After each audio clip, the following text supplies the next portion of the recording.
It's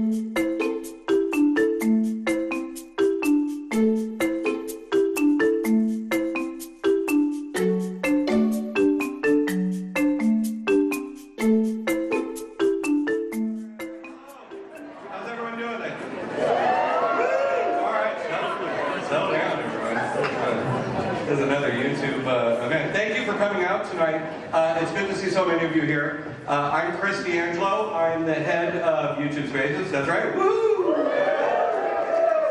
All right. So YouTube Spaces, if you've never been here before, I just wanted to tell you a little bit. YouTube Spaces are a free resource that YouTube makes available for our creators to come together to learn, connect, and create.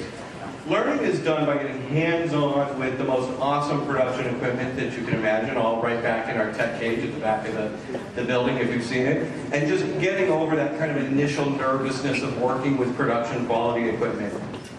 It also comes in the form of learning about your craft, right? So how do you compose a shot? How do you light? How do you write? Whatever kind of level you're at as a creator, we have a class that's available to you to help you with that. Learning also comes in the form of what is it that works and doesn't work on the YouTube platform, right? So how do you start a channel? How do you develop your audience? How do you monetize that audience? How do you pick the right thumbnails, write the right descriptions? What are the best practices around being successful on YouTube? Connect really revolves around kind of what we're doing here tonight. Just getting a group of great, innovative people together to listen to a panel, to talk to each other, to have a couple drinks, have a good time. We like to engineer what we call creative collisions because we believe the more people that are coming together in our community and talking together and sharing best practices and what's worked for them and what hasn't worked for them, the quicker we all move forward. Right? So we're trying to drive innovation. Create is probably the most obvious part. We're sitting here in a 40,000 square foot. It was much more than $40,000, I'll tell you that. Yeah, that's just the couch. 40,000 square foot production facility. This is full of sound stages, green screens. Some of you got a tour. If you didn't get a tour, I encourage you guys to come back on every third Thursday when we have happy hours that everybody is invited to. We'd love to see you here. Come check it out. Come see the facility.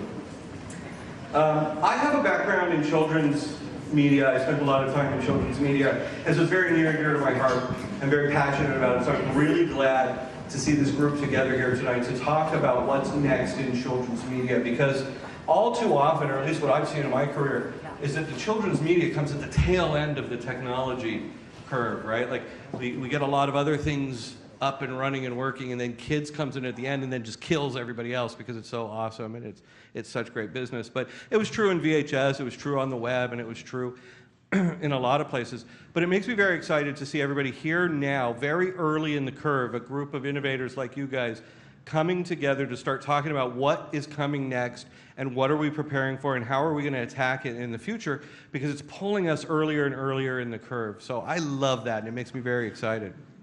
I've seen it once before, though. I saw it when I was a young executive at Universal many years ago. I was fortunate enough to work on the digital team. And while we were all sitting around trying to figure out what we were going to be able to do on this thing called Prodigy and this new thing that was coming up that we all heard about called the World Wide Web, and what were we going to do on it, and what was the programming we were going to do, and it was, you know, we were just kind of thinking, okay, well, so what can we do with the movies, what can we do with the music? But there was one person who had their sights squarely set on children and saw very early, at the very beginning of the process, how children's media, how important, how big it could be in the world of digital media. And she had laser focus, and I admire her so much because she's gone on to do incredible things since then. And she's someone that I always look to for advice. We're lucky enough to remain good friends after being colleagues. It was no surprise to me, and it will probably come as no surprise to many people in the room, that she's also the person that brought us all together here tonight. I want to introduce to you now with Golin, my very dear friend, and someone who I admire very much, Dana Long.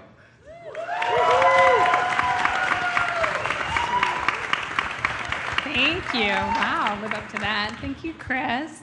So wow, great turnout. I'll have to be a wedding planner next. So we're thrilled you're here. I'm Dana Long. I head up the digital and social practice for Nintendo of America with Golin. I'm also a Television Academy member and have a long deep background in children's media. So we're thrilled you're here and look forward to a lively panel discussion with our esteemed panelists. So thrilled you're here.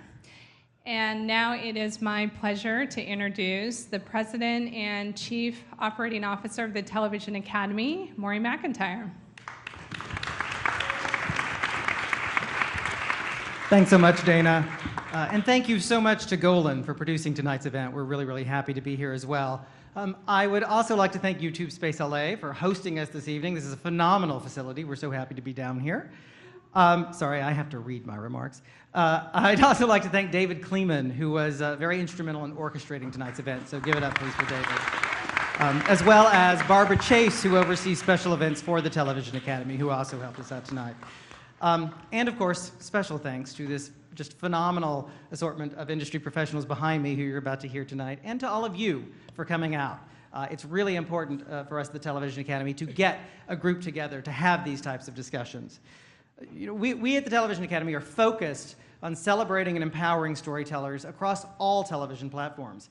And we do that obviously through, our awards and recognition events. Obviously the Emmys is one of the biggest, but also through these year-round thoughtful and provocative discussions on, the state of today's media environment and its rapid evolution. And there's really no audience that is more affected by that evolution than children. On the one side, we have the teens who first started watching television in that mythical time long ago before YouTube, which celebrates its 10th anniversary this year. YouTube is 10 years old this year. Very exciting. On the other hand, we've got children, the youngest children, who were born into the tablet era. That's all they know. The Television Academy, because of this really, and for its children's programming group, its producers group, its interactive group, the animation group, are really deeply engaged in learning how to more fully engage that audience, all of those children, in what we are now, expanding the definition of television. And I think this is, a panel which will really be delving into that, I hope, because for us, that's what it's all about, is what is television these days. It is across so many new platforms. It's really anywhere you can get that content. It is the content itself. So now it is my pleasure to introduce our moderator for tonight, David Kleeman, a playvangelist, is that right? For research and strategy company Play Collective. David has worked so long as an international analyst and strategist in children and media that when he entered the field, multi-channel cable was what was considered new media. He currently serves as one of our Television Academy governors, representing our children's programming peer group. Ladies and gentlemen, David Kleeman.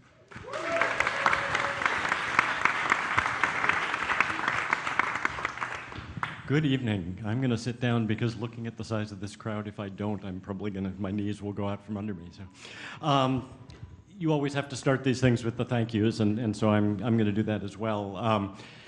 This may be the only chance I ever get. I certainly won't get it under the usual circumstances to say I want to thank the Academy. But they have been wonderful, and I couldn't be more proud to be a governor of the Academy.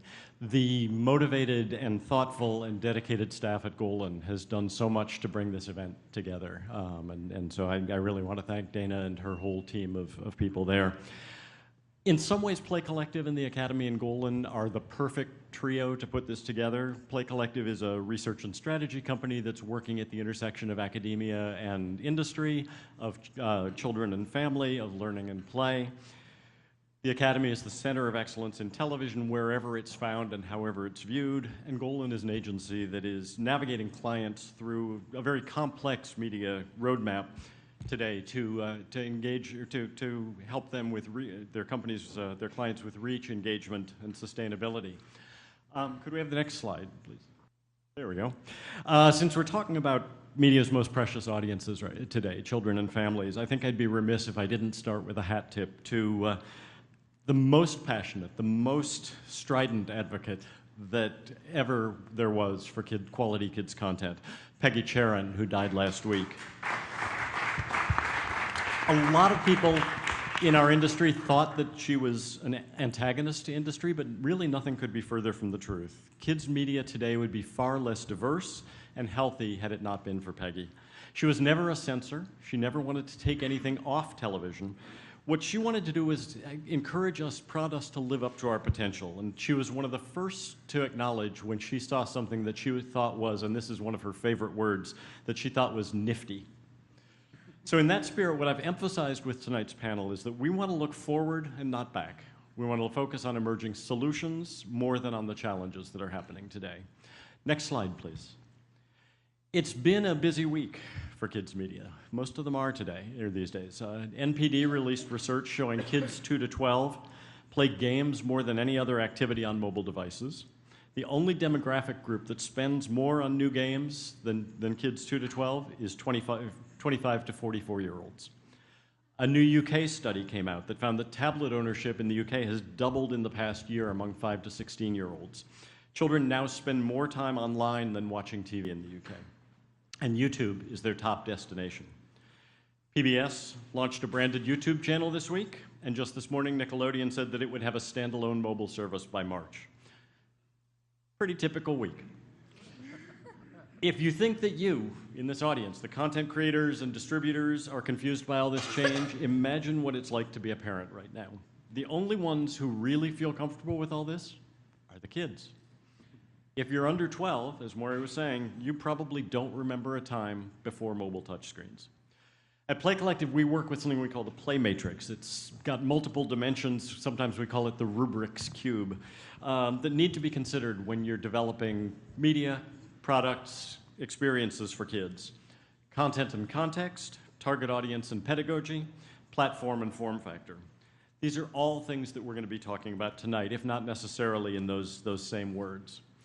And we've set a structure for tonight's discussion that's going to take us through critical moments in development, production, distribution, and consumption of kids' media, primarily video, or what kids think of today as TV. But it's increasingly impossible to isolate video from games, apps, web content, as kids access all these things through a single device these days. So what I hope for tonight is a conversation among the panelists, and then we're going to include you. And there's only one time in this event tonight where we'll actually run down the line and ask each person to speak, and that's here at the start. In a minute, I'm going to show a short video, and then I'm going to introduce each panelist and ask for them to react from their particular point of view to what they see in that video. After that, we've divided the evening into 4 sections: concept, narrative, discovery, and financial models, taken from a developer's perspective. Each section is going to be prefaced with a short video from a top person in our field who's not on the stage tonight, but we wanted to extend to some of the other experts, some of the other voices in our field. And then after that video, we'll go into questions and discussion around that theme. And then after all 4 sections, I'll be sure to leave some time for your comments and questions. And I do mean comments as well as questions, because we acknowledge that there's a whole lot of expertise in this audience out here. And I'll give you more about that when we get to the questions portion. So with that, let's launch in. I want to show you a video now that was shot by trade features reporter Todd Longwell for Stream Daily. It was shot at CES 2015, and this is an executive from a company called Portal A named Evan Bregman talking about the differing aesthetics between streaming platforms and traditional TV. Let's watch. With the YouTube creators, are we seeing a coming, say, YouTube aesthetic that could change the creative landscape of the town as well as the business landscape? I think it already has changed the creative landscape. I mean, I mentioned before, there's an aesthetic lexicon now to even something as simple as making a video blog. But I think there's also an aesthetic lexicon to, in general, what you're making on YouTube that is completely different than what you make for television. And I always like to think that, you know, the type of content that I like to make, that Portal A likes to make, it takes the best parts of television, the best parts of digital platforms, and creates something that kind of lives in between both of them and transcends both of them. I would say that, you know, we're going to start seeing more of that on television. People are already experimenting with that type of storytelling, especially I've seen a lot of stuff with BBC that you see a lot more just like direct-to-camera video blogs. It's kind of like into and out of commercials and things like that. But for the most part, I mean, making digital video is a distinct aesthetic challenge, and it has really come into its own, and I think will continue. As I said, this is the only time we're actually going to go down the line, not necessarily in order of how they're sitting, but Malik Ducard is the global head of family and learning for YouTube, including YouTube's initiatives for young people's learning and entertainment. Malik, hearing what Evan had to say, do you feel that YouTube is looking for a particular aesthetic when it comes to kids, or is there something else that defines what makes YouTube content unique? Sure. First, thank you so much, and honored to be here. Great to see everyone.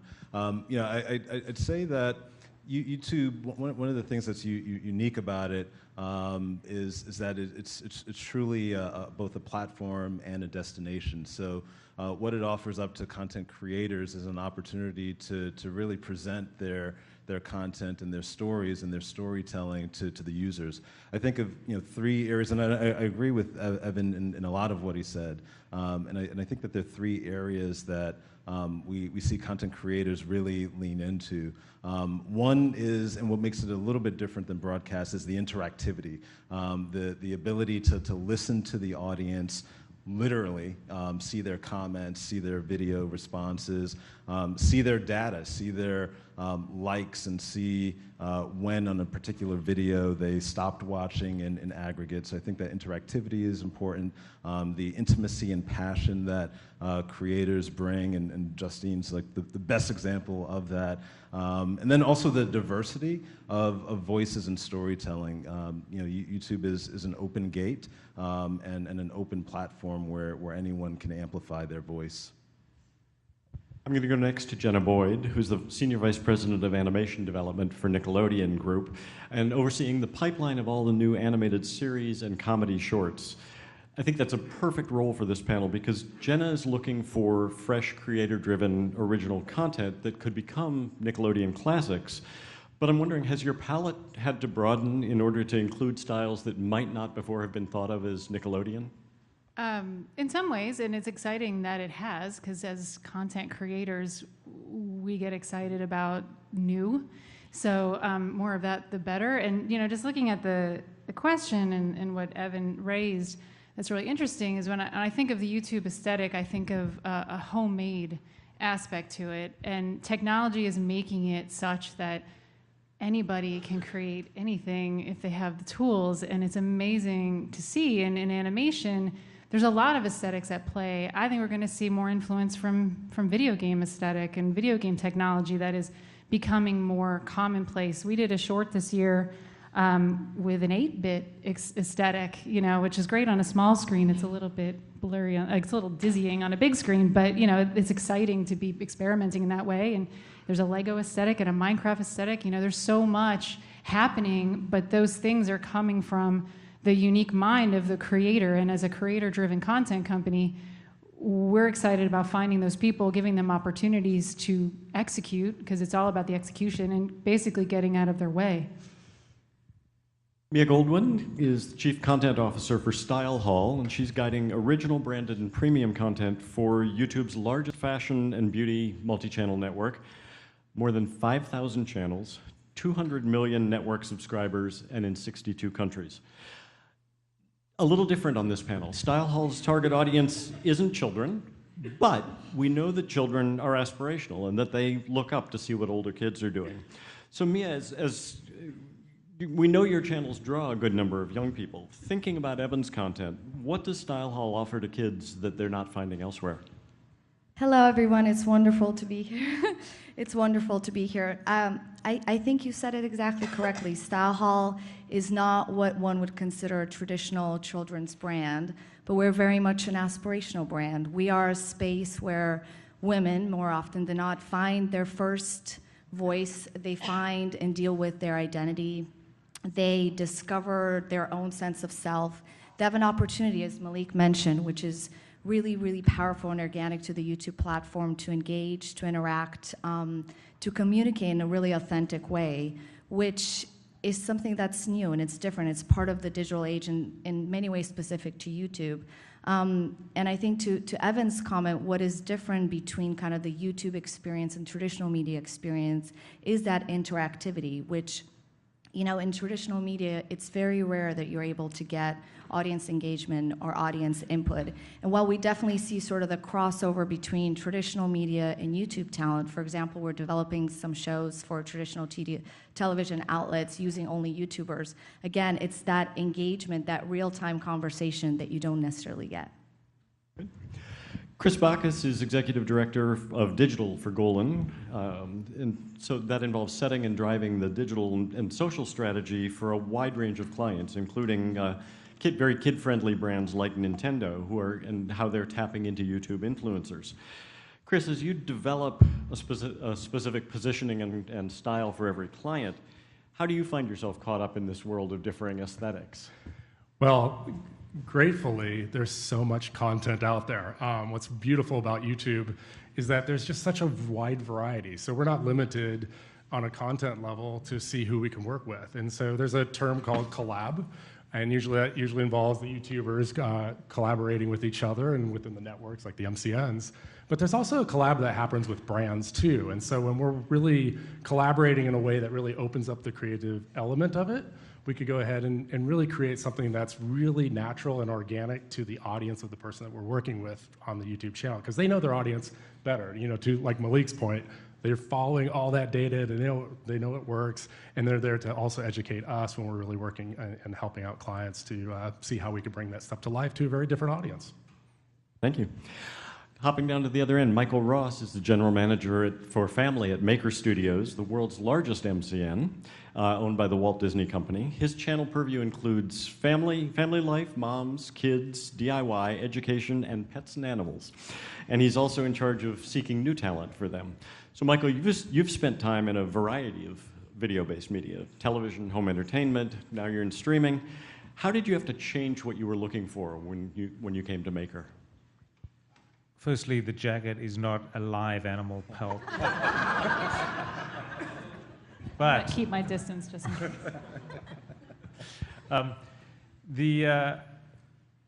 It has been for me, having just gotten into the digital space in the last 2.5 years, really.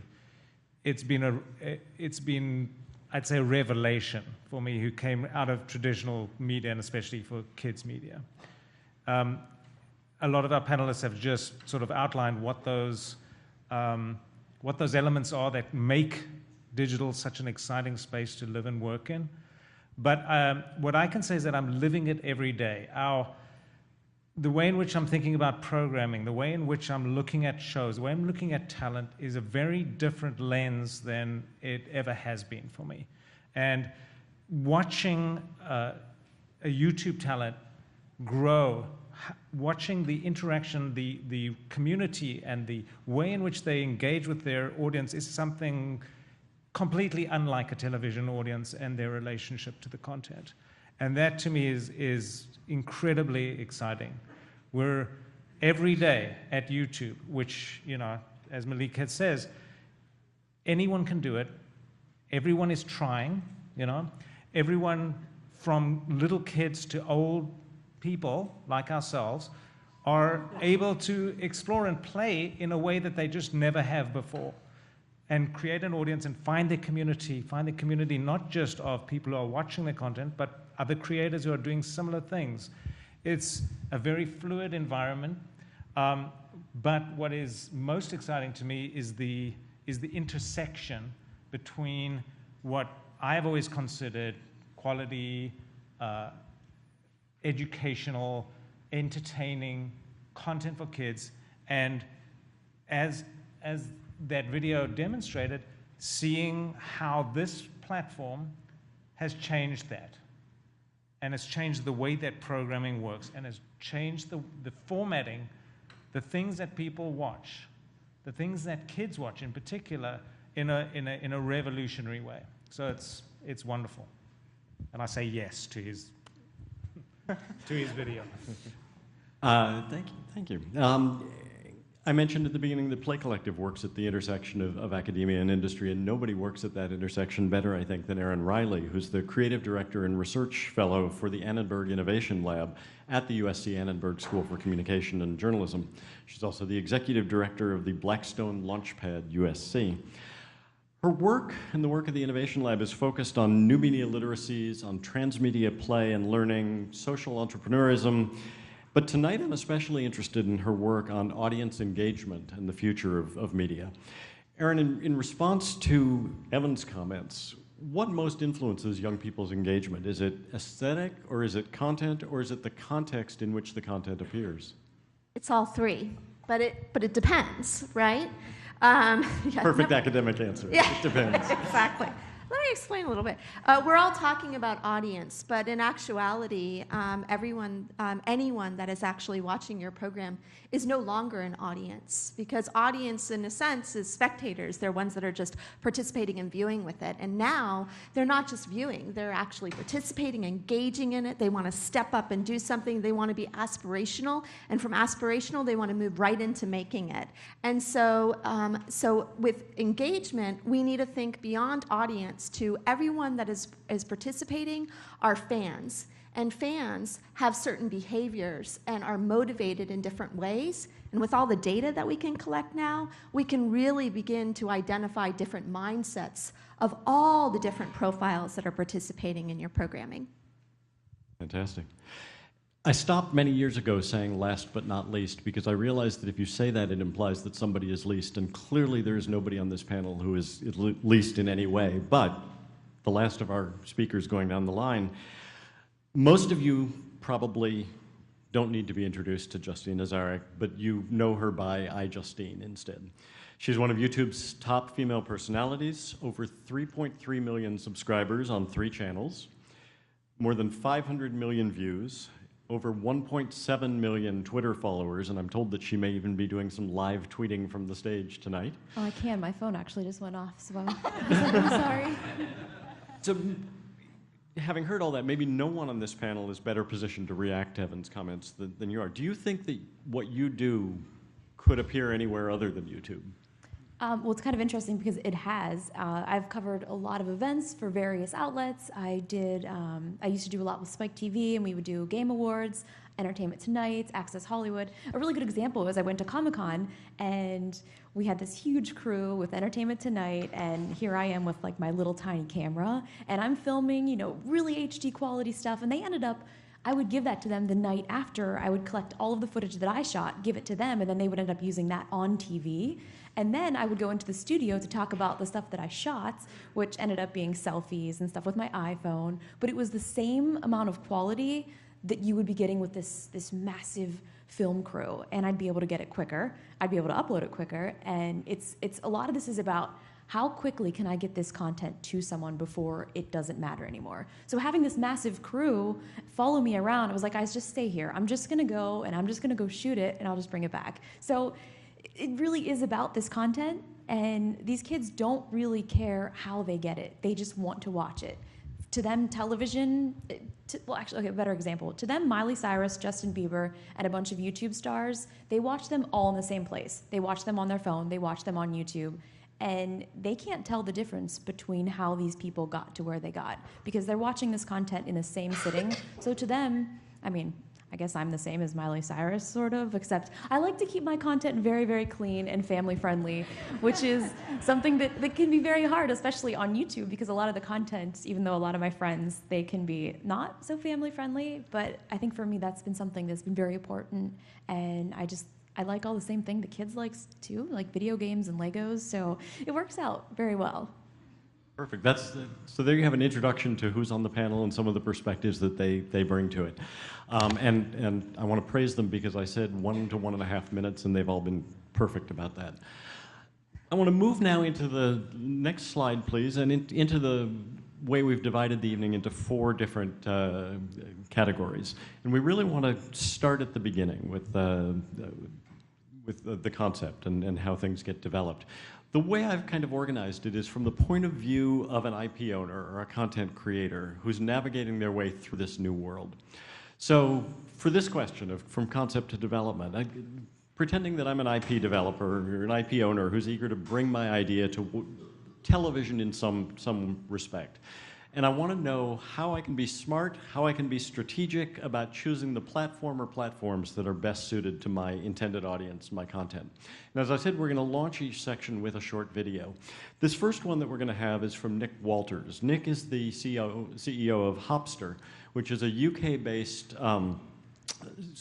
subscription VOD platform. It's launched in the UK. It also just launched in Ireland, as you'll hear him talk about.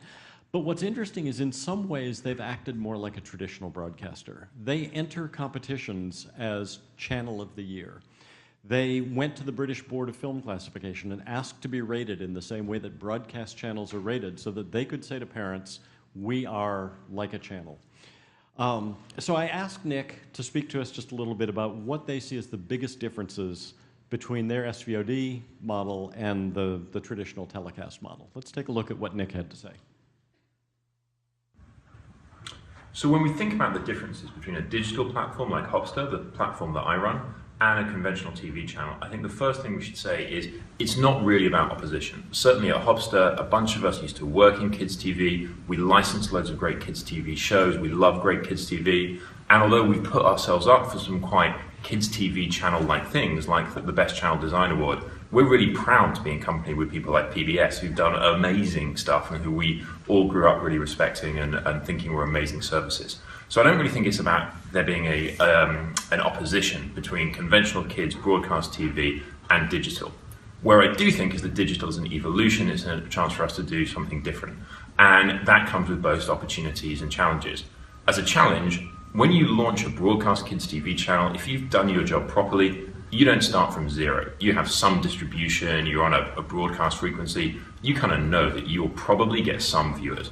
As a digital platform, we start with nothing. On the day we launched Hopster, we had 0 users, 0 subscribers, no one knew about us. We had to go build that from scratch. And that's really hard work, and it increases the risk. It increases the possibility of failure. But what it does mean is when we find an audience and when we find a user, we know that that audience really likes us. We know that they're buying into a completely ad-free environment. We know that they're buying into what we do in terms of mixing videos with games. And we know that the parents are buying into that choice that we can offer versus, or different from conventional TV. The second thing that I think is really important about digital is it has enabled us to increase the speed, increase the pace at which we can change and develop and experiment and grow.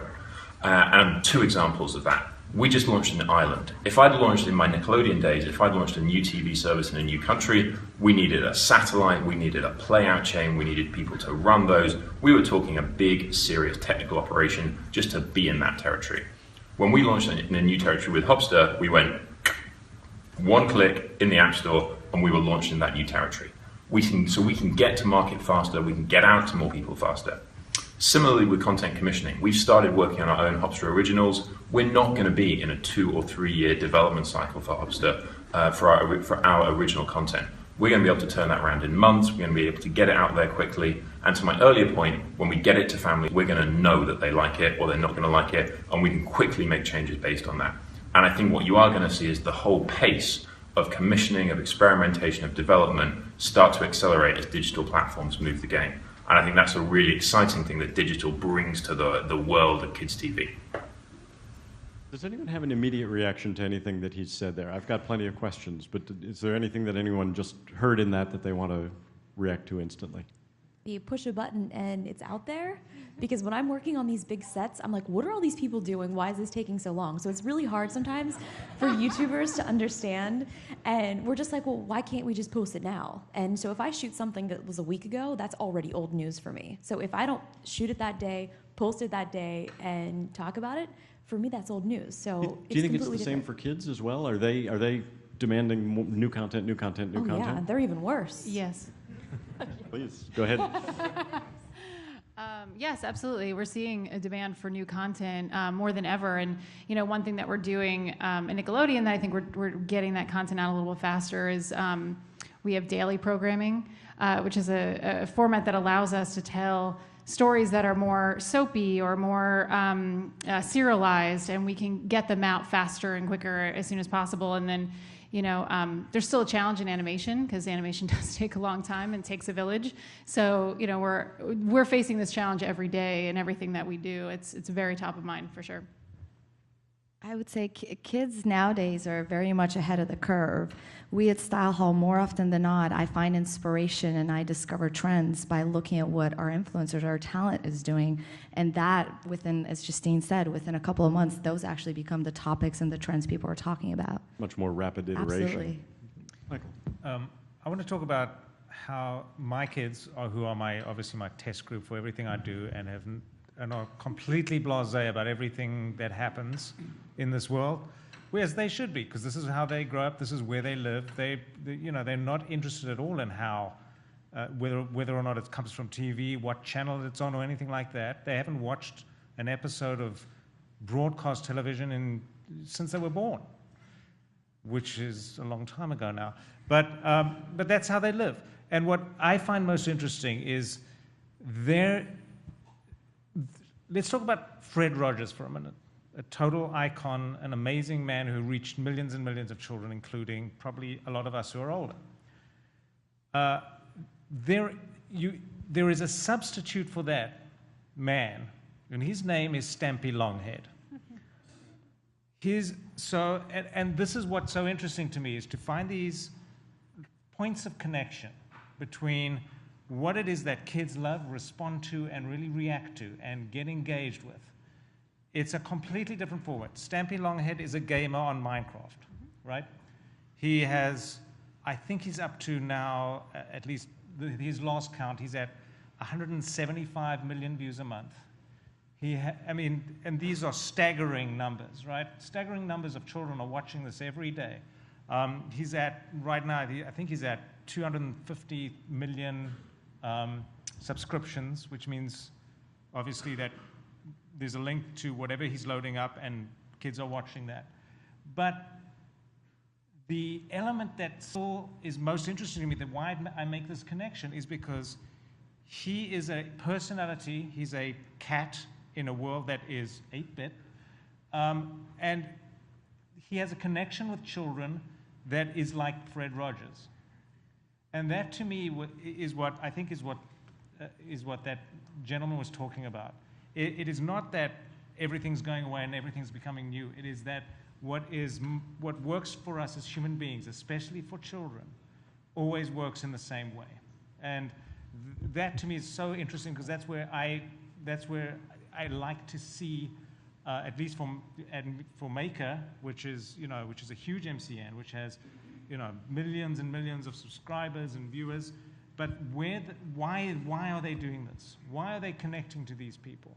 What is it about Justine that millions of people want to see your life and be with you? And it is that intimacy and that connection that is made through this platform that is unlike what has come before. And I think that Fred Rogers I connection, think that can be like true for every platform. I mean, it's about making an emotional connection with a relatable character in a deep and dynamic way. I mean, that makes that's content. That's successful hit making content comes from that place, and it also comes from a creator with a point of view that is unique and something that the audience or the fan or the kid has never seen before. But other it's an than emotion. Fred, it hasn't necessarily been the tradition with children's television in recent years of that ability to look through a camera and make a one-to-one connection with a child. Absolutely. That is definitely a major change. More for what sure. we're seeing, it sounds like, what you're saying. But I do. What I've seen though is that some children are actually connecting through this emotional connection of a character, but others are more interested in mastering how to do Minecraft. So they're actually watching other kids building and learning about Red Mine and drilling down on that.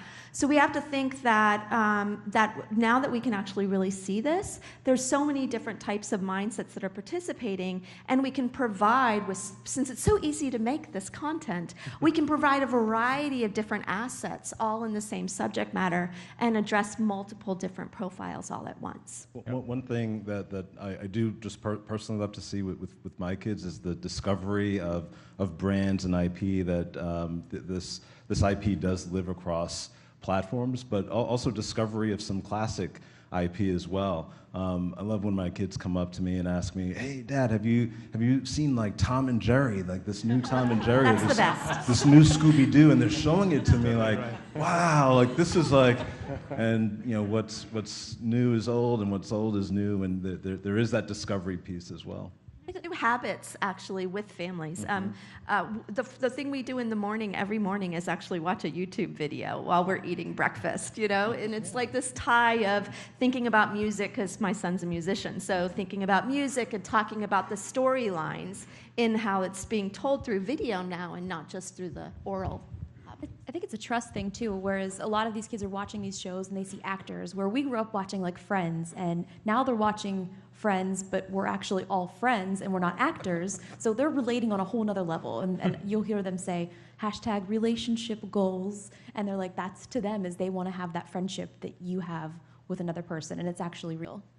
I think one of the interesting things too that Nick brought up was this whole idea of starting at zero is a really interesting piece, because you do have a lot of built-in audience, and so how do you really kind of get into being that, let's play video content creator that everyone at the playground is talking about. So we talk about this whole idea of like share a playground, and what brands, what personalities are really resonating within the word of mouth within kids. And it's so different with YouTube, because you're right, they really get into this whole personality aspect of it, where it is much more of a relationship, and they definitely see a lot of the interaction of what's going on. Now, they're not interacting themselves, or they shouldn't be in most cases, because they're not old enough, but they definitely have a really rich response when you see it at the kitchen table at breakfast or whatever, and the kids are kind of exploring and want to, can I see that, Dad, to go ahead and see, this person I heard about yesterday at the playground. So, building that audience through word of mouth and what's happening there is so key, because it's not so built in with all the freedom of access that you have here. So it's really hard to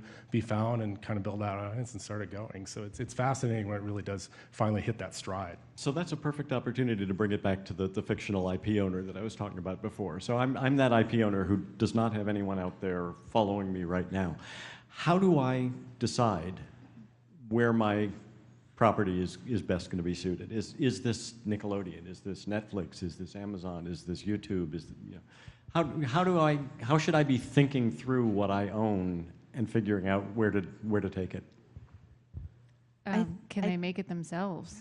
It would be the first question probably to ask yourself. Like, if you can make it yourself, make it yourself. Like it's all about the execution and putting the execution first, and that's our development process, is giving as many people opportunities with our funding to put the execution first and make something that's suitable and entertaining for Nickelodeon.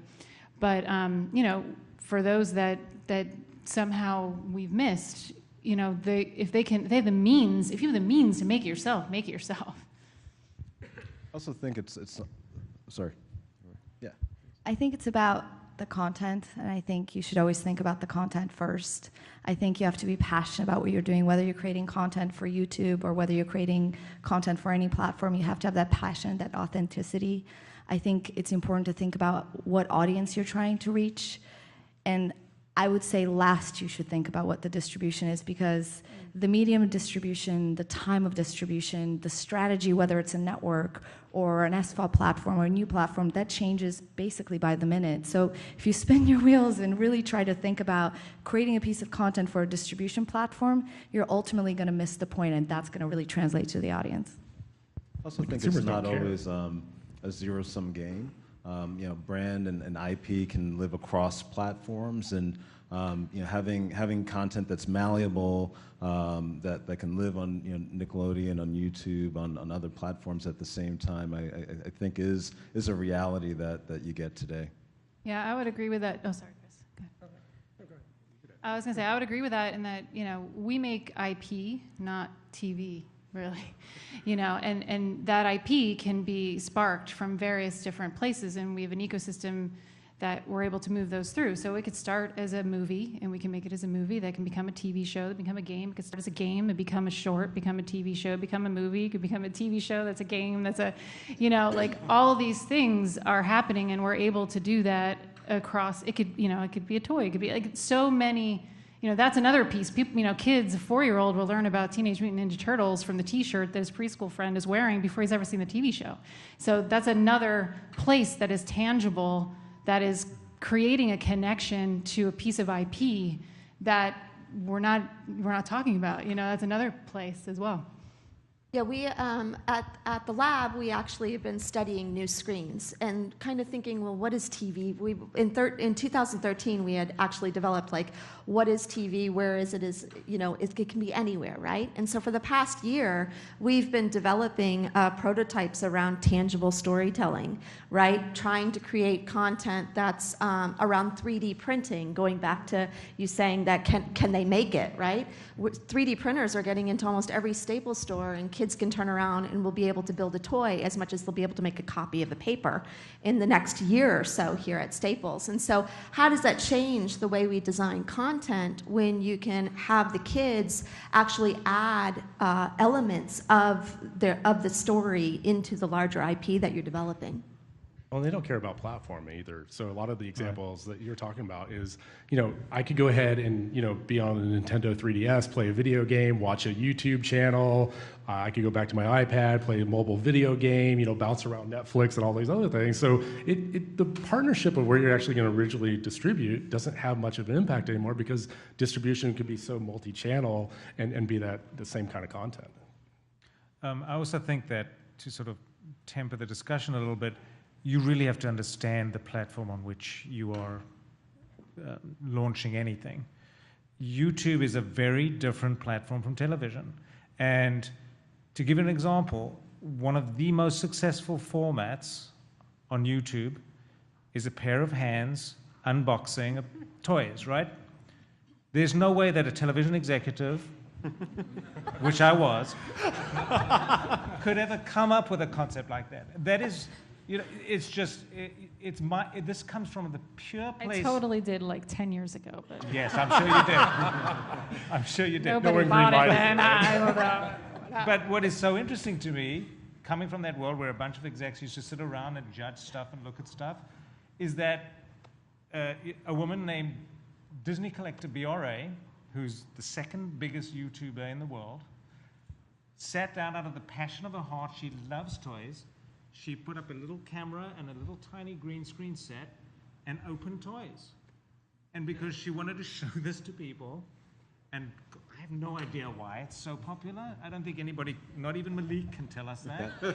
But Justine can. Okay, so before I buy anything, I want to know what the packaging is going to look like, if I can carry it myself, and what is all going to entail. So anytime I buy a TV or anything, I always Google and look for unboxings. So these little kids are looking for the same thing, because if this one doesn't look that fun to unbox, let's go check out the other one, because I think I want this one instead. So they're kind of living through this woman who, I remember growing up, which is the best part about being an adult, because as long as you can buy it yourself, you don't have to ask your mom if you can have it. So being younger, you would have to choose between this video game. You couldn't have all of the video games. So being able to kind of just enjoy that unboxing and see the hands, and these kids feel like they're doing it themselves. So and even more than that, I totally agree with you.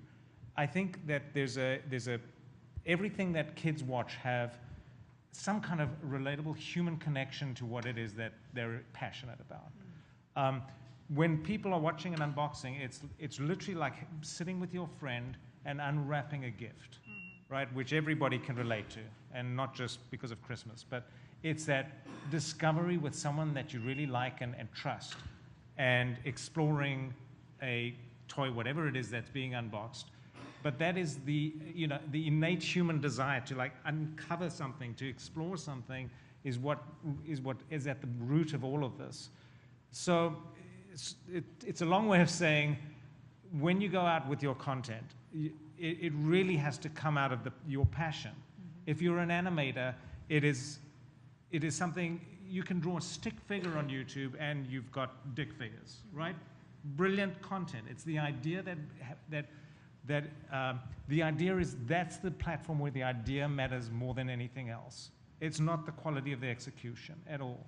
It is the idea and finding your passion and finding the people who are passionate about the same things. Can I add just one quick thing to that, and to connect it to your original question as well? I think one of the differentiators about YouTube is that it's a place of channels, and it's a place where passions can be developed on channels and audiences can be developed on channels. So whether it's unboxing and you subscribe to that channel and you'll get a lot more unboxing videos, whether it's Stampy and you'll get a lot more Stampy, whether it's even nursery school rhymes, which is a great category on YouTube. The ability to really nurture and develop an audience that's retargetable, remarketable, and that's connected to that creator, I think is unique. So I want to make sure we get to all 4 categories, but I have one question that I really just want like a 30-second answer to, but it's worth much more than that. And that is, you've talked some about the ability for content to exist across multiple platforms. It strikes me it can be very easy to get seduced by that opportunity and to spread your money, spread your creativity too thin. How do you come to someone with a multi-platform strategy, but that doesn't try to be everywhere? I think you have to be very strategic about it. I think you have to offer something unique and different to the audience in all the various different platforms while maintaining the key message. I think you also have to be very strategic about how you release it, and again, keep the conversation going.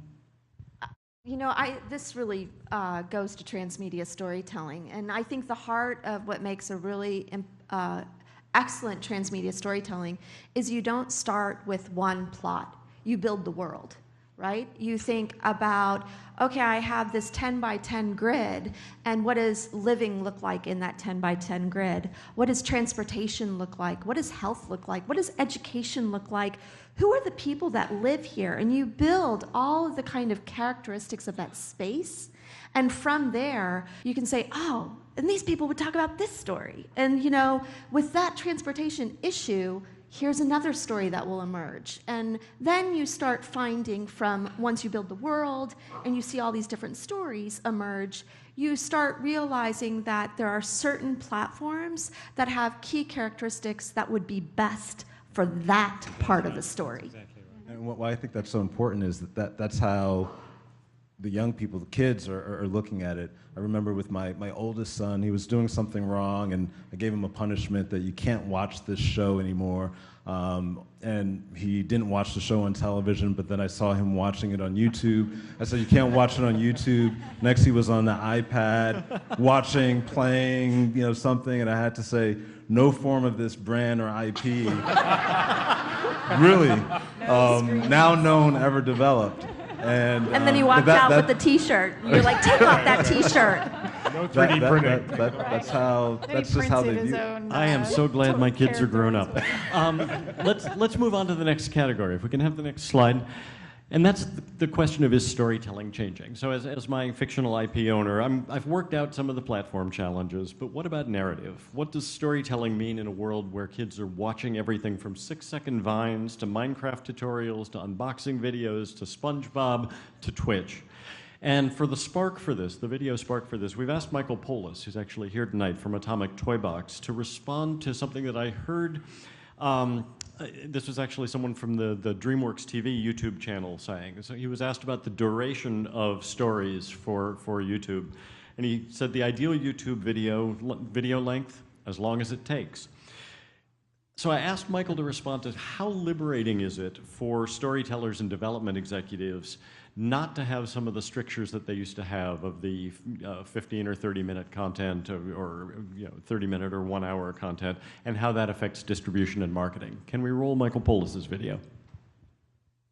The only reason comic books are in the size and shape that they are is because when you take a broadsheet and fold it a couple of times, you have a format. It was something that was customary that they already had inventory on and figured out an easy way to manipulate it into a new format.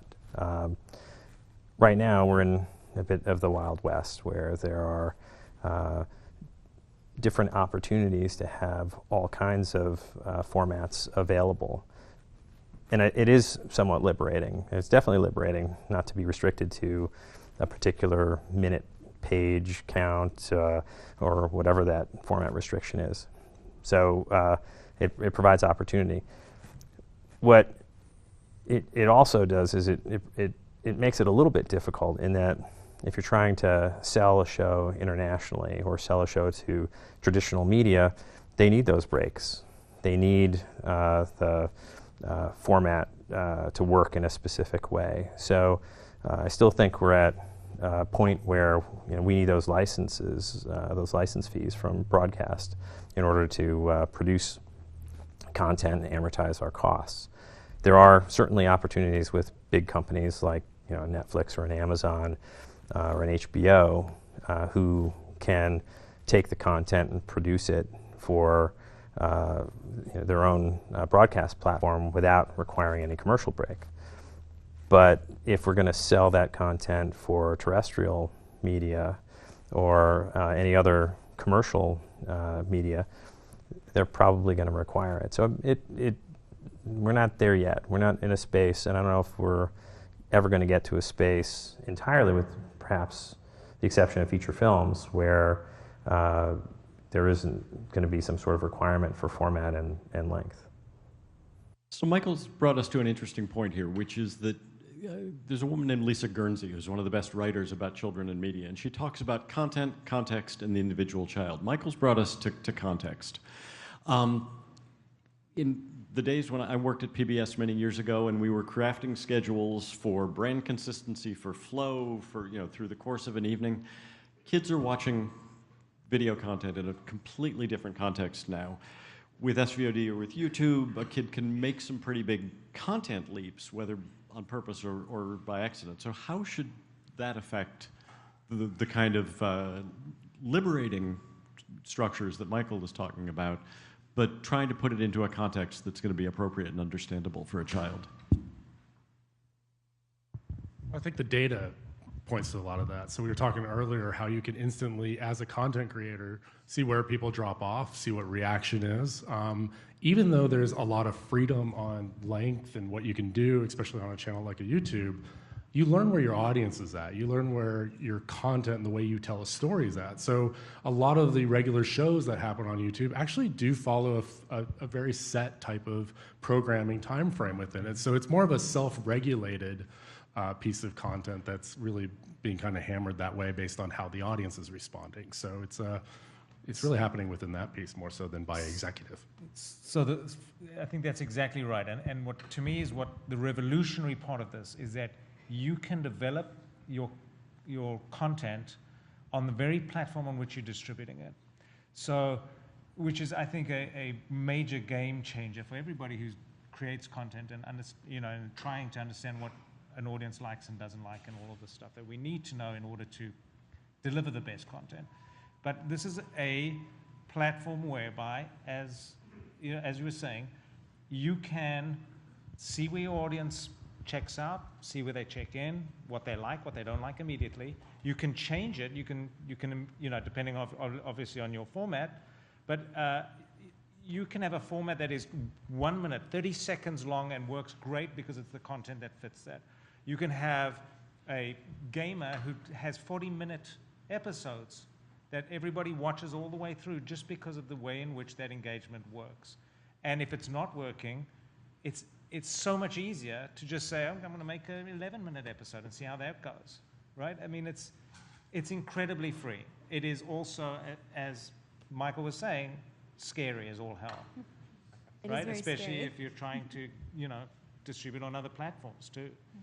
For us, I think it has a lot to do with the complexity of the storytelling. So, something like a classic cartoon that is more visual and not as dialogue heavy, the shorter format tends to work better. For something that is simple and character driven, but the world is a little bigger, the 11-minute format tends to work for that. Something that is a more complex story, it just kind of gets deeper and deeper and longer as you go, and it depends. And if you have a long format and a simple story, you might not have enough to engage your audience for that time. So, I think the flexibility is absolutely liberating and it's wonderful. And I think, we're seeing it too. We're having conversations about how long is a movie for us? Right. 44 minutes, 68 minutes, 90 minutes. Like, we had this conversation today and it was fascinating. I don't think we have the answer to that, which is, upsets the movie guy, but, it was really interesting. It's like the whole new world that we're in. I don't know, it is kind of crazy. Sometimes I'll spend all this time and I work on this amazing video that I think is so good. I'm so excited about it. And then no one really likes it. And I'm like, I put all this effort into this. I'm so frustrated. And then the next day, I post a video straight from my iPhone, no editing, poor lighting. They love it. They're like so excited. It gets like 1 million views. And I'm just like shaking my head. So it really, the thing with YouTube is, it is trial, it is error. And the best part about it is a conversation. So instead of wondering what I should post, I don't even think anymore. I just ask them, like, what do you guys want to see today? Guess what? Everybody wants to see a cooking video, so that's what I post. So it really allows you to have this conversation and really find out what they actually want. I think exactly what you're saying about like get to know your audience and ask them directly about what they know. And to an extent, it's trial and error. But at the same point, now I'm gonna put my academic hat on, when we think about context, we really can break it down and be able to really measure working with different different properties. Not only what do people know when they're coming? Are they new to your programming or not? Who are they socializing with? Are they watching it alone? Are they watching it with their friends? You know, and then in regards to context, I'm so tired of the word context because context is so like big, right? It covers so many different things. So the way we break it up is to 3 states: a state of mind, a state of time, and a state of place. And every one of these can be tracked using big data, which is what we're doing. You know, you can actually look at time in regards to, are they binge viewing it and watching every one of your shows one after the other? Are they watching it at a certain time because their cousin loves your programming too, and they're in Eastern Standard Time and we're Pacific Standard Time, and that's one way that they're telecocooning with each other. And there's place. It's like going home or not, or mood. You know, you have wearables now, and we haven't even tapped into that. And there's so many opportunities with wearables of like, if I'm in a bad mood, I'm totally going and watching your shows because you're going to make me laugh, you know, and that matters. That's true. You even read the comments when people will be like, wow, I really had a bad day, but I came here and watched a video and it made me happy. So I think for a lot of us YouTubers and content creators, I mean, that's what you strive for. But context is interesting too, especially in some formats like gaming, where, and we talked about it a little bit earlier, where, you know, a lot of these videos are an hour long, and they're not just one. They're like, you know, here's me going through the entire Pokemon game, and there's 26 versions. They're all an hour long. I have twin 8-year-old boys, and they could, if I didn't stop them, watch every single one, because the reality is that it's not so much storytelling. They feel like they're playing the video game, kind of like what we were talking about with the unboxing piece. And so, you know, it is that context of what is that content and what does it make you feel and how are you kind of experiencing that. It's fascinating to see. So, good. I mean, as all of us have mentioned, kids today are so much smarter, so much more sophisticated. They're so much more aware of themes that, you know, 10 years ago were considered sort of adult themes of what's happening in the world, which I think is to many degrees changing the storytelling. I think another element that we're seeing at Stylehaul is that, you know, the definition for a little girl 10 years ago, her kind of first introduction to her role model was the idea of the princess, sort of this passive character that waited to be saved by the prince coming on a white horse. Today's girls, they want to be the savior. They want to be kind of, you know, the person that defines their own destiny. And I think, again, so much of the storytelling that you see, whether it's in Nickelodeon programming or Disney programming or what we create for Stylehaul, is kind of that shift in the dynamic for children and their savviness. We are running really late, and I want to make sure that we have time for audience questions, but I want to do another 30-second answer just before we go to the next category. And that is, it sounds like a lot of what's happening now is not just in response to changing technology, but is in response to what kids have been looking for a long time. If YouTube had not come along, would someone have had to invent it in the traditional sense to respond to what kids want from media? Yes. Perfect. Yes. That's what I wanted to do. I'd say, you know, I'd say yes. Also, there would need to be that kind of outlet, and kids are more participatory. Kids are creators. They're more in command. We watched great movie, the Lego Movie, and you know, it's not like at the end of the movie you just shut it off. At the end of the movie, I look over and they say, okay, now it's time to make our Lego movie. Let's go get our Legos and, you know, use the camera and do stop animation, and that's just natural, and that's also great. So yeah, I think, you know, perhaps but that it's just the kind of mindset of kids today, which is great. I think if somebody else out here didn't create it, they would create it themselves. So eventually it would have to happen. Exactly what I was. I'm thankful YouTube created it. Yay! Thanks, YouTube. All right, let's move on to the next category. If we can change the slide, and that's discovery, selection, and sharing. Okay, as the fictional creator now, I'm ready for launch, but I know that I'm launching into a media world where there is far more content than kids and parents can possibly keep up with. Discovery, trust, and sharing are going to be critical. You can't plan on going viral. You can't say, make me a viral video. But at the same time, you have to plan for how your IP is going to find, engage, expand, maintain an audience. For the spark for this, I've asked Nancy McIntyre, the CEO of Fingerprint, to talk about this. They are an aggregator, essentially, and a networker of content. And I asked her, will we see more and more trusted sources like Fingerprint emerging? And what's the relationship between those trusted sources and aggregators or reviewers and content creators? Could we roll Nancy McIntyre's video? The problem around discovery is not just a problem for content creators. It's a problem for parents, kids, and even teachers looking for right content for their children. The advent of the democratic distribution system with the App Store, YouTube, and Xbox were supposed to give content creators direct access to users, and for the best creators, that's been absolutely true. But in most cases, people making digital content have been lost in a sea of millions of other pieces of content and really had difficulty reaching the consumer. I think curation is the future. Specialized, personalized offerings for the family that are served up through trusted providers. For example, if I'm a mom with kids 3 to 5, I'm thinking about school readiness. I don't want to weed through thousands of apps. I want to get the best collection of games, books, videos, and activities that are going to prepare my child for school, keep them engaged, keep them entertained, and really inspire a love of learning. And I want to know that wherever that content comes from is trustworthy. So we're seeing a range of content distributors and content creators around the world really think about curation and really think about content as a service that could then be offered to their consumers to really benefit them and solve the pain point around discovery in the App Store and then discovery of digital content in general. Erin, let me start with you coming out of this. Are there reliable metrics emerging that go beyond the traditional metrics like ratings, views, and downloads?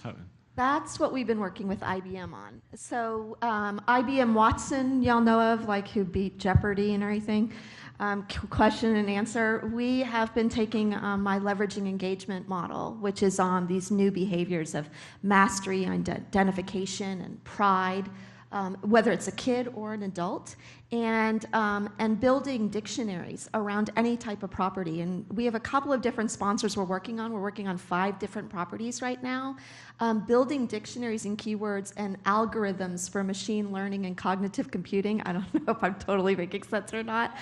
But the key is what we're finding is that we don't have to go to just ratings. We don't have to go to just mentions or likes, which don't mean anything in my opinion, but I'm opinionated, and move towards more of the pulse of different social groups. Another thing that's a little kind of far out, but I think has potential in regards to new metrics, is I'm always inspired. I promote him so much, I should be his agent. I'm always inspired by Jonathan Harris. Do any of you know who this guy is? I interviewed him when I was still at MIT, and he's a computer scientist, an artist, and a designer. And combining together, he's really created some interesting curated stories on culture or human. So think about this whale hunt that he did, a picture every 10 seconds on a whale hunt for 10 days in Alaska. And then how you can curate it is you can find it through color. Pick the color red, and what do you find there?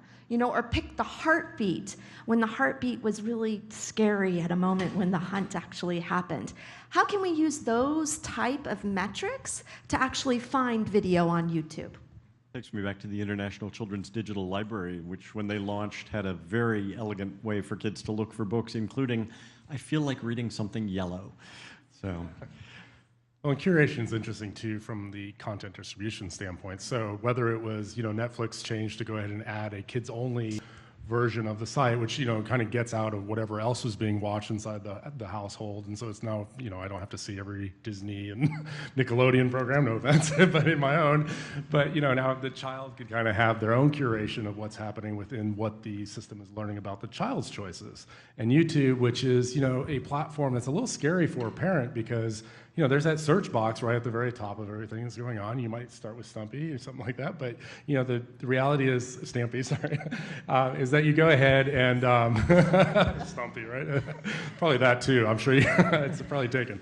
But you go ahead, as a parent, you're worried about what are they going to search, what are they going to find next, what's the next recommended piece within it. YouTube has coming out a kids version that they've been talking about, and so we'll see curation happening that way, which becomes more of a trusted source, so you don't have to be so involved as a parent to you feel that kind of comfort level of what's happening within the curated app itself. Yeah, I'm a parent of 4-year-old twins, boy-girl twins, and I'm scared of YouTube for them. I do, and I do put a lot of Nickelodeon in front of them, obviously, but they digest a lot of content, and they just consume it like I've never seen anything consumed, and it's really fascinating. But that trust issue is big, and to not to look at that big world and it's a scary proposition for a parent. So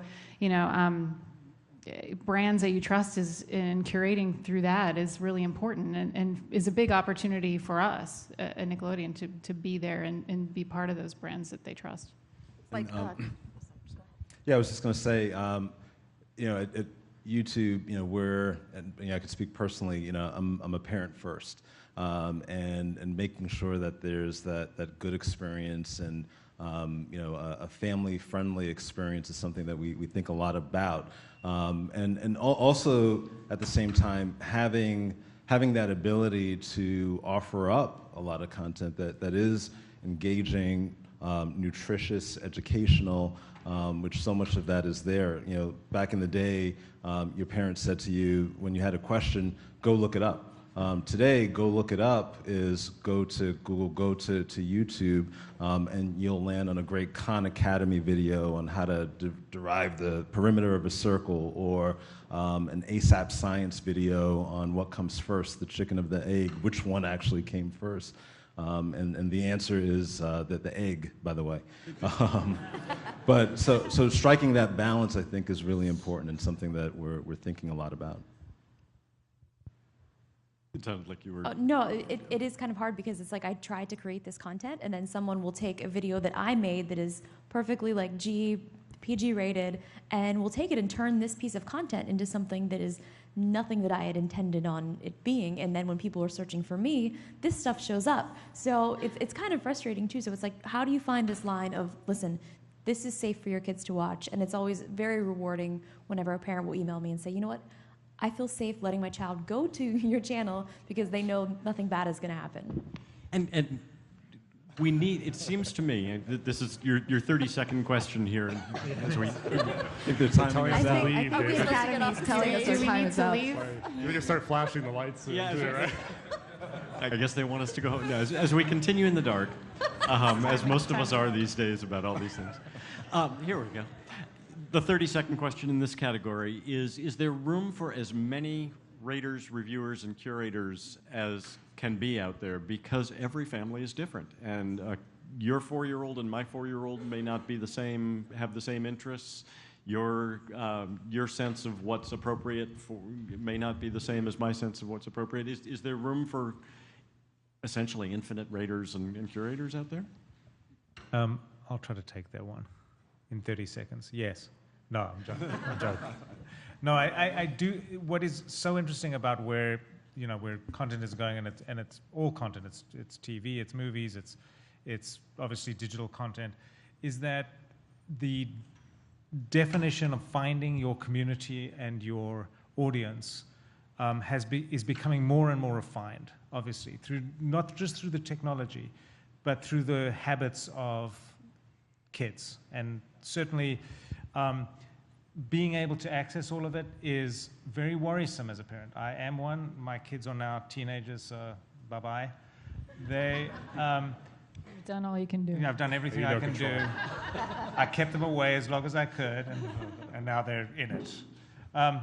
No, but what is interesting, even as teenagers, they were once kids, and I remember what they liked and disliked and how they kind of responded. The community that is growing around, and they live in this world, they swim in it.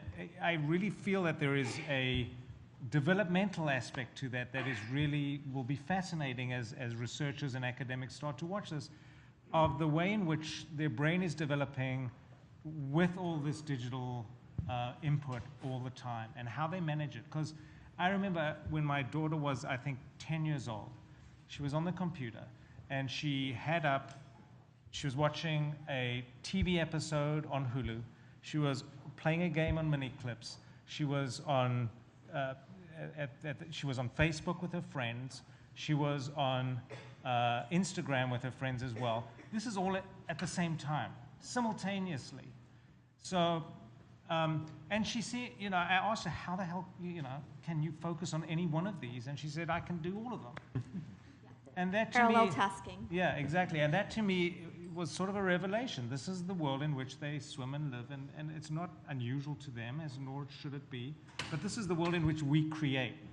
And what we have to understand is both that ease and that what seems to us to be fickle, or they don't have an attention span that can capture anything at one time, is something more complicated than that. Yeah, I have to promote media literacy, right? This is actually a media literacy conversation we're having here. And you're right, it's for every parent has a different approach to how to critically think about and create media with their children. And so what we need to do is we need to be able to educate more people in regards to what are the right conversations you should have when you come across the media that you don't want your kids to see, because it's not like you can shut it down, but it's there, and so you might as well have the conversation about it. I'm not ready. I have some tools for you. Please, we're gonna have lunch and you can tell me how to talk to my 4-year-old. So that's the start of a conversation, not the finish of one, but we do need to move on to the fourth category because I know it's one that's on everybody's mind. If we can go ahead and change the slide. Financial models. I've got my content, I've got my platforms, I've got everything well developed, but how in the world am I supposed to make any money with this? Every option these days has challenges to it. And the person that we asked to give us a video spark here is Chris Heatherly, who is the head of Disney's mobile games unit right now. He was the head of Club Penguin, which has been the world's #1 virtual world for kids, built in part on subscription, in part on freemium models, both options that really require trust from parents.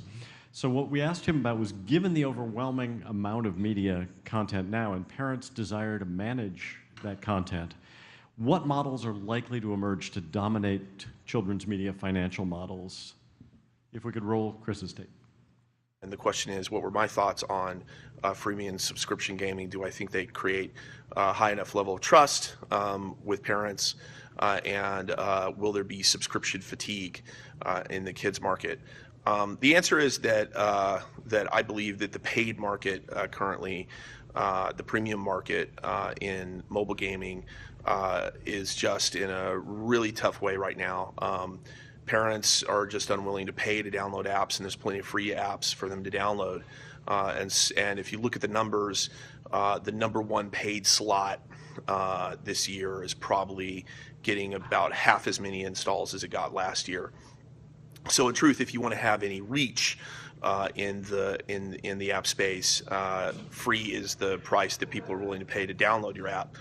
A lot of people played around with free plus paid to unlock content, and you can have success with that model if you're really small and you keep your development costs low, but it's really hard to build a scaled business with that model, and that's why we focused on subscriptions with Club Penguin. We've been doing free-to-play Club Penguin with subscriptions for almost a decade now. It's a model that parents understand and trust. There are no surprises. There's no propensity for parents to get a $2,000 bill from in-app transactions. And so we believe that that's the right model for the kids space. We certainly see a lot of people try free to play with in-app purchases and microtransactions. And what we've seen is that though it's becoming increasingly hard legally to market those things, it also just doesn't monetize very well with this audience. So we think that subscriptions is the right model that combines the trust that parents want with an easy and simple way for kids to get access to all the gaming content they want to play. So with that, I'll hand it over to you for discussion. So maybe I'm being overdramatic, but it does seem like every approach to making money from children's media has some challenges to it. Advertising dollars are getting spread thinner and thinner and across more platforms. There are growing regulations about certain product categories or countries in different countries about what you can advertise. Licensing and merchandising tends to be hit-driven, which is not always exploitable. Embedded ads either aren't allowed or they're not ethical. You can offer content for free, except under certain circumstances. Parents hate freemium. Subscription services are growing, but sooner or later, parents are going to hit subscription fatigue. Okay, we've subscribed to these 6 things, no more. Is there anything emerging with any clarity that's going to be a successful financial model for the future for children's media? Don't all speak at once. I mean, as an executive, monetization in general is probably one of the most exciting yet most challenging things that we deal with. And I think every single day, most people in this room have a conversation of, where do you put this piece of content up? What is the perfect price point, et cetera. So yes, it's very, very challenging as the business is evolving and changing. It's become even more challenging. I think on the plus side, though, family entertainment is still a category that is still relatively more stable than most of the other categories. It is just a slightly different way of approaching content. It is communicating and finding that audience so that you can, again, similar to what Stylehaul does, build a large enough community so that you interact with brands. I think as a parent, I would say that probably the kind of consumer products that I buy are mostly kids, and it depends on what my kids want and what they're watching. So I think it's definitely a huge challenge, and we have to adapt to it, and we have to adapt to it relatively quickly. But at the same time, it is still a category that, relative to most other categories, is doing better. Well, I'd also say, to add to that, two things. One, monetization is getting better and better every year. At YouTube, year over year, we've grown about 50%. We've been public with that in terms of partner revenue. But outside of that, following where the eyeballs go, I think is a smart strategy, because where the eyeballs go is where the dollars go. They can't go there soon enough, and we all want them to go there faster. But that's the trend. One quick example that there's we haven't talked too much about international and global, but there's in Brazil a great family channel on YouTube called Galinha Pintadinha. Stands for the crazy chicken, I think. And they've got a huge sizable viewership on YouTube when you check out their channel. And a huge sizable consumer products merchandising business. They were at licensing show last year, and I think that multiple revenue model is something that the eyeballs can help to drive also. Yeah, monetization's interesting too. We haven't talked too much about the parent being a gatekeeper in this space, because they really are the gatekeeper in this space. So if I'm doing a subscription-based model, obviously that's a credit card transaction. Obviously that involves the parent very much in controlling what the content is. It's also the storytelling element. So the ones that have been very successful at it have really found great partnerships or ways to go ahead and get the child very excited of, oh, I know, the Star Wars version is going to be coming out on Club Penguin this next week. So, the kids are very excited to get back on there and re-engage with it. And you see that as a parent. What you also see as a parent is it only takes one time to go ahead and get, just taken advantage of, I guess, by the freemium model of getting that expensive bill, and you immediately start Googling and finding, well, how the heck do I turn off this freemium service thing so my 8-year-olds or 4-year-old twins don't go ahead and start purchasing all these in-app purchases. So it's just one time of that, and then that thing just kind of dies right there. So I mean, just stop for 1 second. I'll come right back to you, but I just want to say, as soon as we've heard a couple more answers to this, we're going to come to questions from the audience. There are microphones on either side, if you can find them in the crowds. If you would come and stand by the mic, then as soon as we've been through some more answers to this, we will be coming to you for questions. And we're going to go just a little bit over 8:30 because we started a little bit late. I was going to say, just speaking to it again as a parent, because I'm in it, and I think it's a combination of demand and trust. So I'll pay for a subscription for something that my kids really want and they care passionately about, as long as I trust it. So So just on subscriptions, just kind of building upon what you were saying and how you said about subscription fatigue. Yeah. I actually think that one of the ways we could do this, especially as we know more about our audiences, and Justine, you talked about relationship, right? They want to have a relationship with you. If any of you've looked at Patreon, I think Patreon's got a really interesting new creator business model where it's tiered subscriptions. So certain fans want to actually have one-on-one with you. So once a month you can have I follow a comic book artist, and once a month, if you pay $20 a month, you can actually have be part of a Google Hangout once a month. Or for like $3, you can actually just get some cool artwork and join that. So there's like a low barrier to enter with minimum kind of participation, all the way to fully engaging with the characters the storylines that you want to do. And I think it's different too, being a content creator, because it's like, how do you make a job doing this? Because nobody's really helping you to do this. Well, for a lot of us, we do a lot of brand deals. And one of my favorite ones, which we were talking about, having this trust relationship, I worked with Pizza Hut, and we created an iJustine pizza.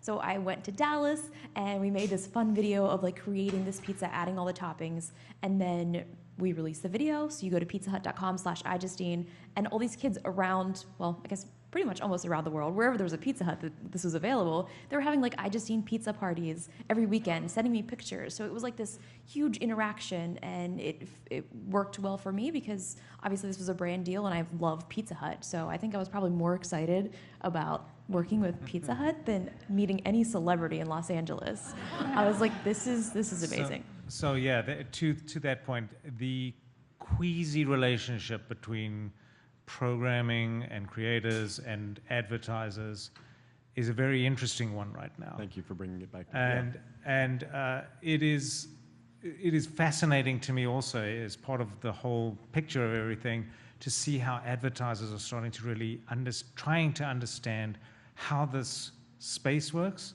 but also how kids work.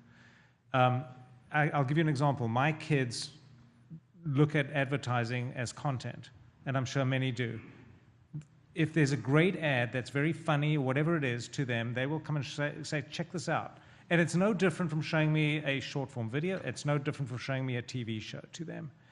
So not to say that there are obviously safeguards that obviously need to be in place, and all the things that are around COPA, everything that has to happen around what kids are seeing and showing.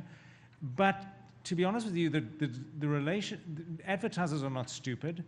They also have children, I believe, some of them. And what is really interesting is to see how they are trying to support both obviously their product or brand or whatever it is, and also understand how the programming works, and really in a very sophisticated and not subterfugious way support programming for kids. And that, I won't say any more about it, but it is a very evolving and interesting relationship, and that's going to be a really big part of how programming is created and distributed. And it has always been one of the most contentious relationships between industry and activist groups, and parents sort of sit in the middle, not always sure how to react. One more comment, and then we'll look to the microphones if there's just to build on what you were saying. I mean, I think that brands and advertising has a long way to go. We just completed a global study in 16 countries called Fans, Passions, and Brands, and studying that in relation to football. So kids were involved with it all the way to adults. And the interesting thing about brands is it has to be content driven. It has to be specific to the ways they like to engage, because if not, things that we observed with kids is they know how to actually watch 2 shows at once. I'm probably, anyone that's a technical person on like Over the Top is going to be like, oh shit, we need to fix this. But they will watch 2 shows at once at the same time, and when the ad comes on, they'll switch over to the other show and then switch back in the next episode in order to miss the ads completely. You know, so that's saying something like those ads don't mean anything to them, and they're jumping around your system.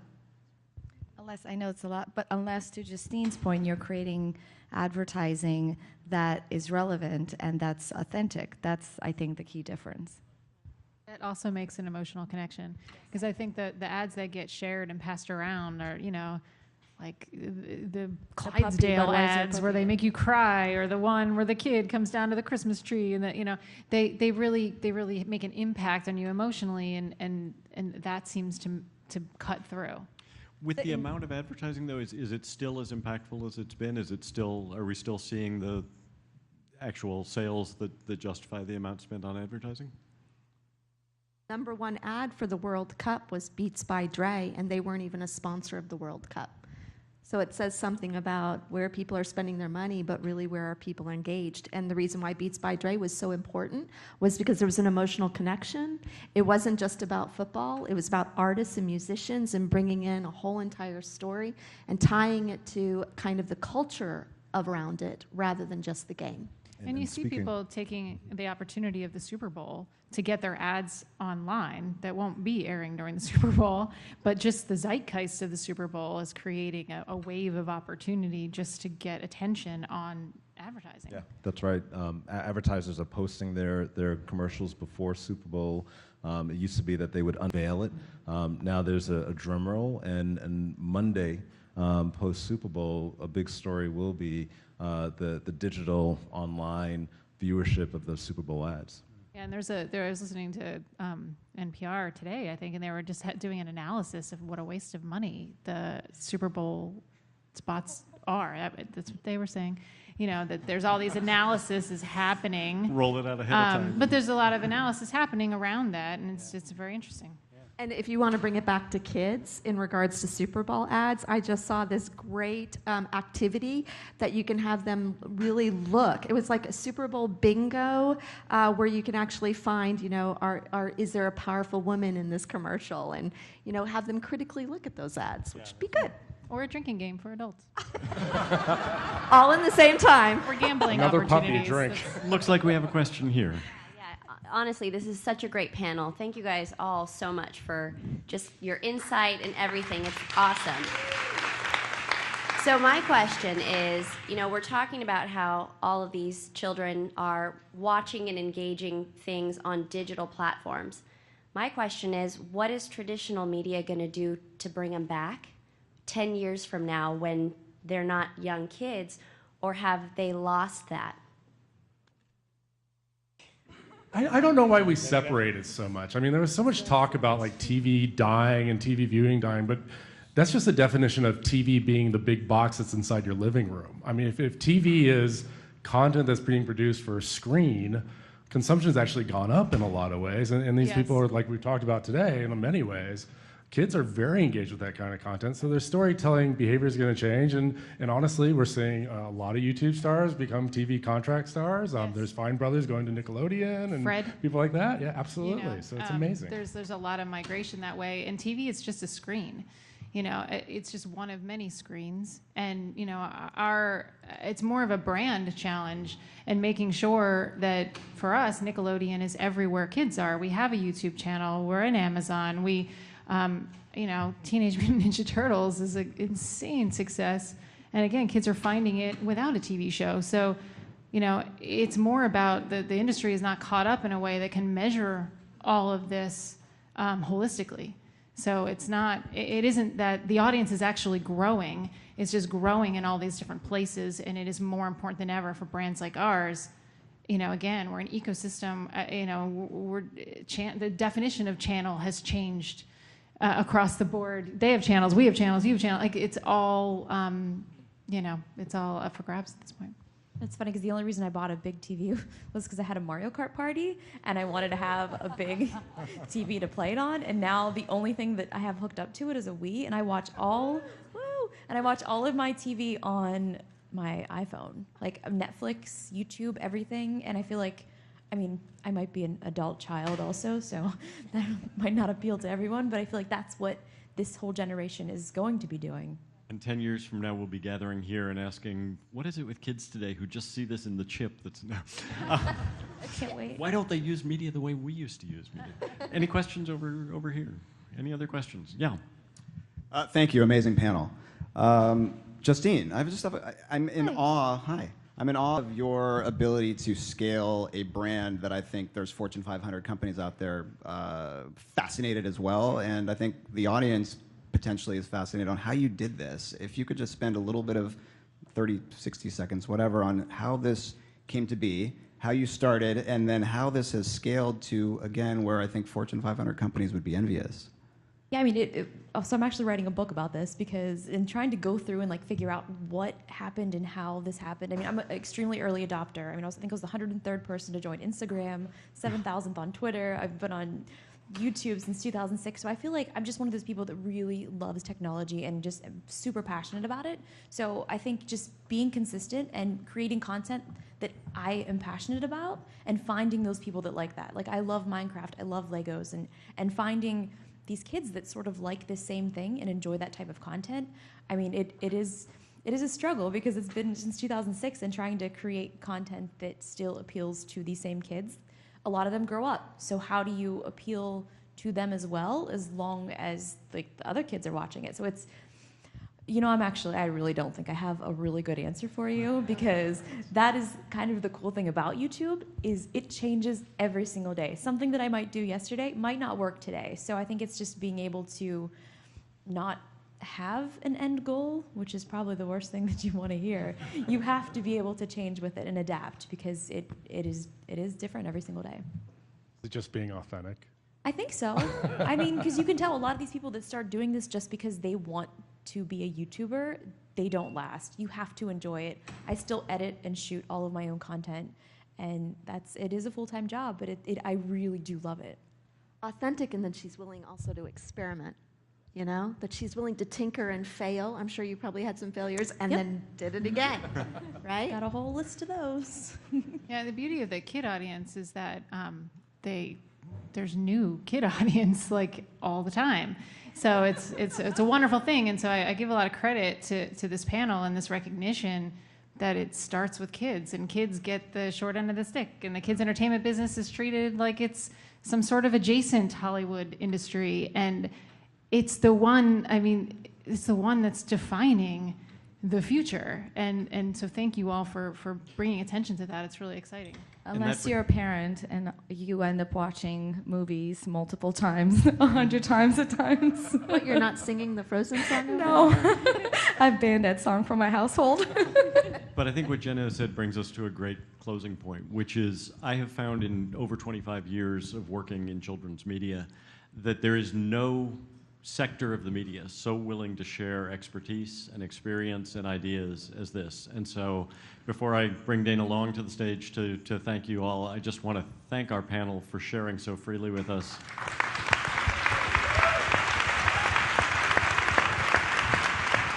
And thank you for coming out and spending the time with us. There will be, Dana will tell you what comes next. Thank you so much. Amazing conversation. And just want to thank everybody for coming. And a few housekeeping things. Their food trucks are serving and their bar is open. So please enjoy. Don't forget to validate your parking and grab a gift bag on your way out. But we thank you for coming. A really great, lively conversation. Again, thanks to our esteemed panelists and our partners, the Television Academy, Play Collective, Golin, and then of course this great space, YouTubeSpaceLA. So thank you.